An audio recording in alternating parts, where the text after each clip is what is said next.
Verdade é que existem nações, países onde a perseguição contra o cristianismo, contra os servos e servas de Deus, é real. No entanto, no nosso país ainda nós temos liberdade religiosa para defendermos a nossa fé e vivermos a vida cristã em plenitude. Agora, quando nós olhamos para o primeiro século de nossa era cristã, logo percebemos o quanto os discípulos, os apóstolos, os servos de Deus daquela época eram perseguidos, maltratados, passavam por terríveis aflições, tribulações, por defenderem o verdadeiro cristianismo e viver de acordo com a fé na nova aliança de Deus por meio de Cristo Jesus.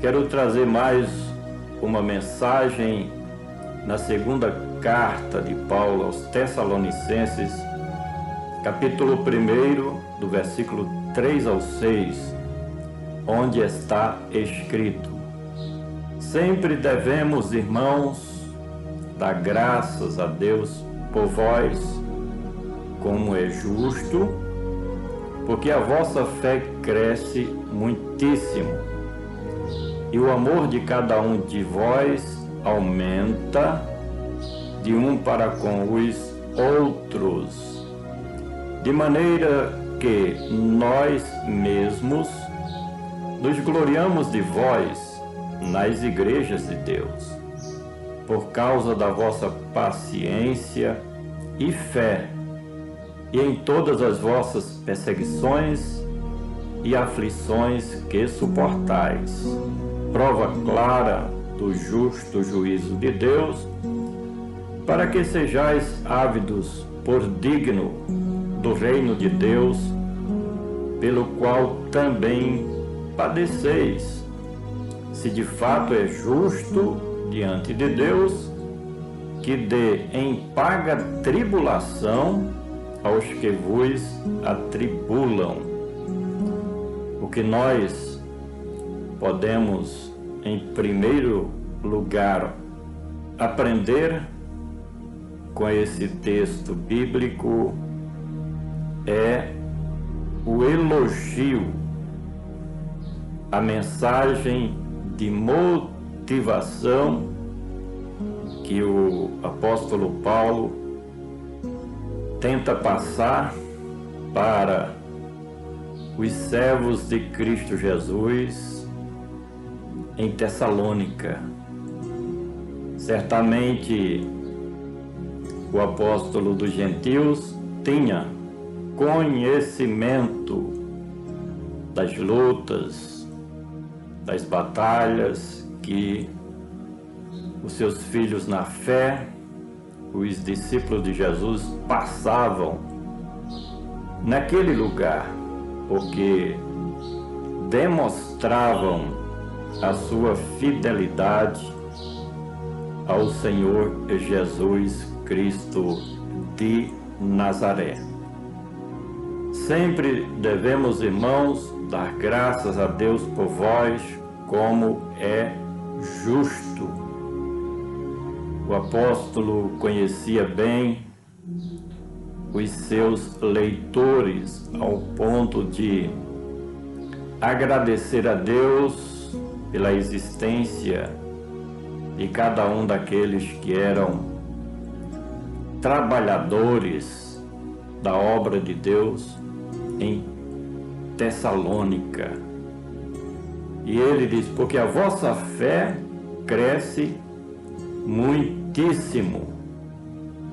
O objetivo principal do cristianismo é a fé do ser humano em Cristo Jesus e na sua obra completa, perfeita, de redenção em prol da sua igreja, que ele comprou e redimiu com o seu sacrifício de amor. Esta fé salvadora, Deus entra com a sua graça, mas nós entramos com a nossa fé perfeita, forte, verdadeira, no nome de Jesus e em sua obra de reconciliação do homem para com Deus. E o amor de cada um de vós aumenta de um para com os outros. Era efetivamente um momento de unir forças, porque haviam muitas perseguições contra os seguidores de Cristo naquela época, e uns precisavam se apoiarem nos outros, cumprindo assim o segundo mandamento da lei de Cristo Jesus, que é: amarás ao teu próximo como a ti mesmo. Os irmãos de Tessalônica estavam praticando o amor fraternal de uns para com os outros, em se apoiarem mutuamente nos momentos de perseguições, nos momentos difíceis que eles teriam que atravessar. De maneira que nós mesmos nos gloriamos de vós nas igrejas de Deus, por causa da vossa paciência e fé. Mais uma vez, o destaque da fé eram pessoas que tinham uma fé extraordinária no Senhor Jesus e exerciam a perseverança, a paciência, sabendo que os momentos difíceis são necessários muitas vezes. E Deus até permite que venhamos a passar momentos de privações, momentos de perseguições, momentos de contrariedades, provando a nossa fé. E em todas as vossas perseguições e aflições que suportais. Era uma força muito grande que os servos de Cristo Jesus em Tessalônica recebiam por parte do Espírito Santo para suportarem as perseguições e as aflições da vida, por confessarem a sua fé no verdadeiro cristianismo. Prova, claro, do justo juízo de Deus, para que sejais ávidos e dignos do reino de Deus, pelo qual também padeceis. Eis aqui a causa primária pela qual os irmãos e as irmãs em Tessalônica passavam tantas tribulações, aflições e perseguições, para se tornarem dignos do reino de Deus, pelo qual também padeceis.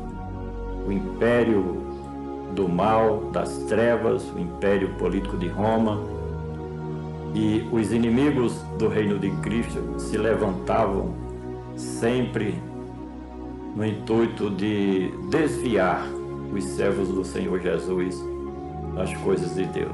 Se de fato é justo diante de Deus, que dê em paga retribuição aos que vos atribulam. Havia essa justa justiça da parte de Deus, que aqueles que perseguiam o servo de Deus, Deus também ia tomar a devida providência contra os inimigos do povo de Deus. Compartilhe esta mensagem e vamos juntos semear a palavra do nosso Deus.